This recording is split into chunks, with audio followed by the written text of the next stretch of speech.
In this video, I will be teaching you how to get over your fear of vlogging and filming yourself in a public place. Also, this video isn't sponsored by anyone, so it's sponsored by me, and we'll talk about that more later on in the video.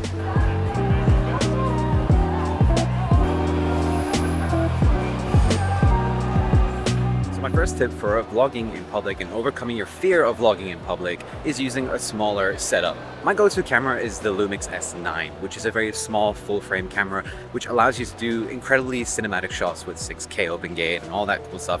I've made a bunch of videos about it already on my channel, which you can check out at the end of this video. But using a smaller setup allows me to feel less concerned. I don't have this huge setup in my face, but even this might be quite big for some people, and admittedly it's still a camera in my face. Perhaps something like the Osmo Pocket 3 is a better choice for you, and you can link that up to your DJI mic too, so you'll still get good audio with a very tiny camera setup. Okay, let me take you through the setup that I use. Right now, my go-to vlogging camera, and actually go-to camera in general for all of my YouTube work, is the Lumix S9. This is a very small, full-frame camera that can shoot 6K open gate, 4K up to 60 frames per second with a crop, and 1080p up to 180 frames per second. So it's a very capable camera, but the main thing that attracts it to me for most of my content creation is its small size. I'm able to bring this camera basically anywhere, and with some of the smaller lenses I have as well, it creates a very small and inconspicuous vlogging setup. Now, I've been trying out the 24-60 f2.8 zoom lens from Lumix, and this is a slightly larger lens than my main vlogging lens, which is this 18mm f1.8 from Lumix. It's a very small prime lens and has a very nice and low f-stop, and it's honestly my go-to vlogging lens, apart from this 24-60. I'm enjoying it a lot, but I'm also testing it out for future videos, so that's part of the reason why. So I personally would recommend either one of these lenses if you're thinking of getting one. Now, I currently bounce between two ways of recording audio. I have this really cool Sennheiser MKE200 shotgun mic, and it's nice and small, just like the S9. So putting it on top just keeps everything small, but the audio quality is fantastic.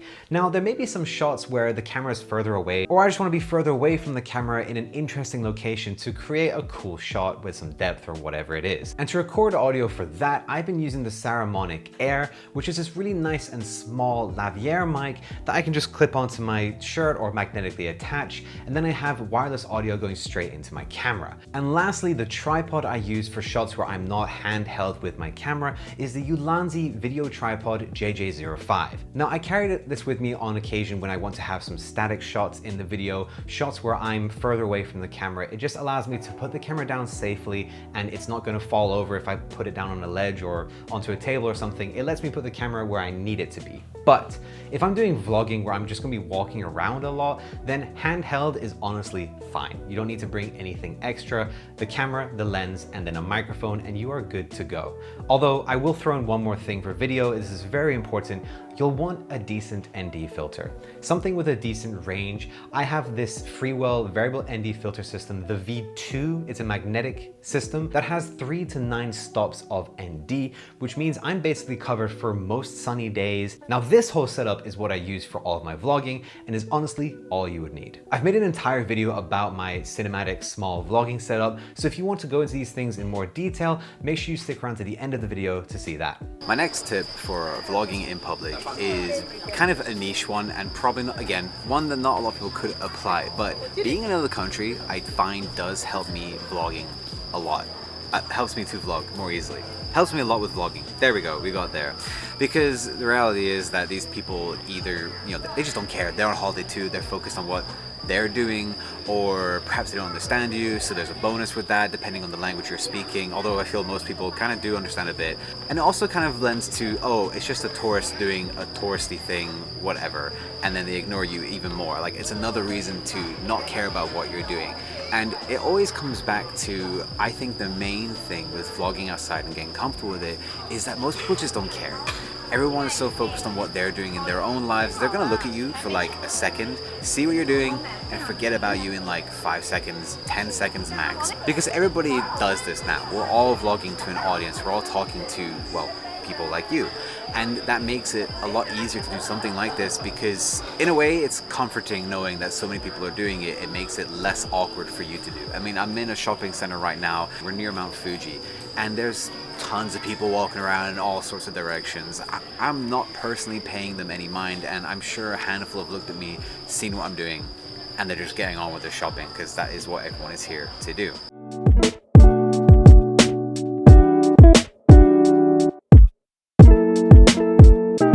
Now my next sub-tip within this tip is you don't always have to do your vlogging in the busiest place. I am in a mall right now, but I'm kind of off to the side in a seating area that's near the entrance, not in the main part of the mall. And it shows that I'm still in a public setting, but I'm not in the busiest place, so I don't feel as like overwhelmed. I don't feel a lot of pressure on me when I'm talking to the camera. It overall just makes it a lot easier to do. It's also quieter, which is a bonus for your audio. And it just, yeah, it makes the experience overall a lot easier to do. So you can still film in public, but you don't have to be in the busiest part of the area that you want to film in. And then you can tie this together with some B-roll shots to provide more information of the area that you are in and have like an overall better crafted video. So my third tip for recording in public and getting over your fear of filming yourself for your videos is just to do it with friends. Now, funnily enough, I say this when I'm back in Bangkok and I'm no longer around my friends. But doing it with people who know what you do, who you're comfortable with, and who you can feel supported by truly does make a difference when it comes to filming yourself for YouTube videos. So yes, I'm doing this on my own right now, so I'm negating the point a little bit, but doing a vlog with your friends involved can just help you feel that much more confident to get the video made, get it done, and say the things you want to say to your camera. I mean, take this clip here from Tokyo. I was walking through Shibuya with Mike. We had just played some claw machine games, didn't win anything unfortunately, and there was people everywhere, but honestly, I ignored them. I was looking at where I was going, telling you guys, telling the camera a story about the last time we were in Japan and how I had won something on a claw machine. And I got the story across. I told you guys a little bit of my history, a bit of a fun time, and just showed Shibuya off at the same time. The main point with YouTube and vlogging is to tell a story, to provide your audience some insight into yourself as well as whatever the subject of your video is about. And if you can be as comfortable as possible doing that, you will make a better video in the long run. Vlogging around friends, whether they do content creation like you or not, is honestly a huge confidence boost. And this made it very easy for me to vlog around Tokyo because my wife and my friends, they know what I do and they are fine with it. They support it, or they just don't care. They're like, oh, it's MC, he's gonna do what he's gonna do. And that is content creation and talking to the camera and involving them with the camera. And if your friends are supportive like mine are, then it makes it very easy to do. But another thing that's very easy to do to make your videos even better is color grading them to look beautiful. And you can do this very easily by using some coloring presets called LUTs. And I do this all the time with my own videos using my Kodak and Fujifilm film emulation presets. In fact, you can check them out in the first link in the description below, and viewers of this video can get 20% off using the code on screen. I specifically used a LUT from the Kodak LUT pack for all of the Japan footage that you've seen in this video. I love how the colors of Japan's sky and like the cities and stuff come out using these LUTs, and it's just beautiful. I'm personally very happy with the shots. So if you want colors just like that as well, you can check out my links in the description below. Now my next tip is to remember who you are doing this for. It's really important to remember that there is an actual person on the other side of your lens, the actual person sitting down watching the content that you're creating, that you're talking to them through your camera. So whilst right now I'm looking at my Lumix S9, I'm looking at a piece of glass and all the people walking around me looking at me and looking away or whatever, but the whole point of this video is to help you get over your fear of filming yourself in public. And that's what I keep in mind as I'm walking through the skywalk bit, going where I'm going and making this video, is that this video is going to help someone. So you can use that as motivation, you can use that as your reason why, you can use that to help overcome your fear of what you are doing and filming yourself in public. Because sure, there's always going to be a little bit of anxiety, and I'm bearing in mind people are looking at me wondering what I'm doing, but because I'm actually helping somebody, it really just makes it like justified to me, essentially. And I think bearing that in mind, hopefully that helps you too.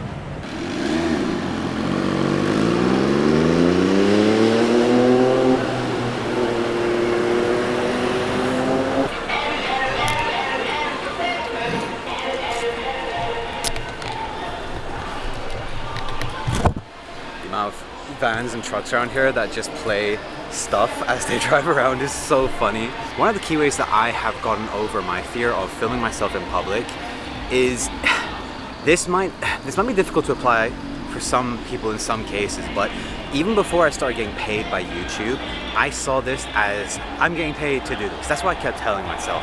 And when you have, at least for me, having the motivation of, oh, well, this is my job, because it helped me to kind of get over the whole fear of people are looking at me and whatever. And, you know, I'm standing here on the bridge and people are walking by. I'm sure looking at me, the reality of it is they will forget about me in 5 seconds afterwards as they've looked to see what I'm doing, because they see that, oh, I'm doing something that a lot of people do nowadays anyway, so it's not that weird. But thinking, oh, I'm getting paid to do this, kind of just gave me that, well, this is my job. The only like problem is it's a little embarrassing because people might look at me, but that's something I felt I could get over if I'm like, yeah, but this is my job though. I don't know, that worked a lot for me, getting over this at the very beginning, so that might work pretty well for you as well. When it comes to filming yourself in public, there may always be some level of discomfort for you. That's just a reality you may have to accept. But if you're able to get past the discomfort, then you're able to create freely for your audience. Filming yourself is a reality of content creation because it provides that human element, that personal touch. Being vulnerable to your audience by showing your face, showing your emotions, talking to the person that is on the other side of the camera, that's what vlogging allows you to do. And those things are what it's all about, connecting with people. So keep pushing yourself to make that video. Film yourself, talk to your audience, talk to your viewers as the people they are. Don't see your camera as just a camera. See it for what it actually is, which is a person on the other side of that lens. It's very easy to forget, with all the anxiety and fear of filming yourself in public, that there's actually a real human being on the other side of that lens that you're talking to. Someone who's watching your video, is being impacted by it, is learning something from it, or is just enjoying your company through your video content. And when you remember that every single time you go out to film, I personally think that makes content creation and vlogging and filming yourself really, really easy. If you tie this all in with the tips I've given throughout this video, I'm sure you'll be filming yourself in public confidently in no time. Now don't forget, if you guys like how my shots are colored, you can get my Fujifilm and Kodak film emulation LUTs in that first link in the description below, just below that like button, which you may as well headbutt whilst you're down there, and make sure you hit the subscribe button so you don't miss out on future videos. I post stuff like this every single week. And also, if you guys wanted to learn more about the cinematic vlogging kit I spoke about earlier, you can check out this video over here, and I'll see you there.